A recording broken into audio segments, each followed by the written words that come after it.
আসসালামু আলাইকুম। আজকের এই ভিডিওতে বাংলাদেশের ফুটবল নিয়ে একটু কথা বলবো। বাংলাদেশের ফুটবলের এখন একটা অন্যরকম একটা জোয়ার আসছে এবং আমি মনে করি সোনালী একটা সময় আসছে। আর এর মূল কারিগর হলো হামজা দেওয়ান চৌধুরী।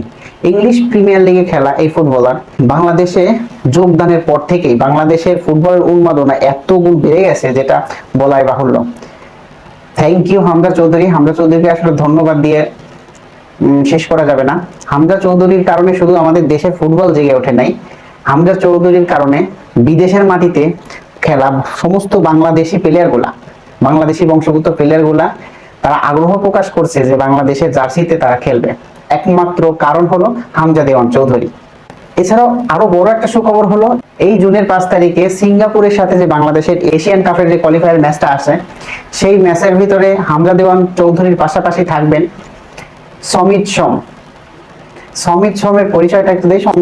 সমিত সোম সম্পর্কে আপনারা ইতিমধ্যেই জেনে গেছেন। সমিত সোম হলো বাংলাদেশি বংশোদ্ভূত কানাডা প্রবাসী ফুটবলার, যিনি কানাডার হয়ে 2টি ম্যাচ খেলেছেন এবং কানাডার বয়স ভিত্তিক দলেও খেলেছেন, দুর্দান্ত খেলে থাকেন।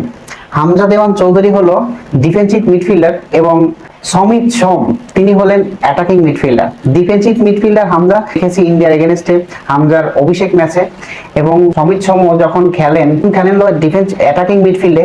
সমিত সোমের কাজ হলো বলকে বানিয়ে দেয়া এবং গোল করার জন্য বলকে বানিয়ে দেয়া সুন্দরভাবে, এবং সমিত সোম এই কাজগুলো দুর্দান্ত ভাবে করে থাকে।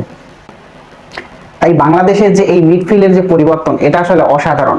এর সাথে আরো কিছু আমাদের এক্সপেকটেশন থাকবে যে ফাহমিদুল ইসলাম নিয়ে ইতিপূর্বে অনেক কথা হয়েছে। এই ফাহমিদুল ইসলামকে যদি কোচ হাভিয়ার ক্যাব্রেলা যদি এই জুনের 5 তারিখে এই ম্যাচে খেলাইতে পারে, তাহলে আমরা আশা করি যে এই বাংলাদেশে যে স্ট্রাইকারের যে সংকটগুলো আছে, আমরা ইন্ডিয়ার সাথে ফার্স্ট মেসেজে যে অনেকগুলো চান্স ক্রিয়েট হয়েছিল, সেই চান্সগুলো মিস করেছে, এবং ফাহমিদুল ইসলাম যদি থাকতেন না মেবি 2-1টা গোল হতো, কারণ ফাহমিদুল ইসলামের স্কিল অনেক ভালো, আমরা ভিডিওতে দেখেছি।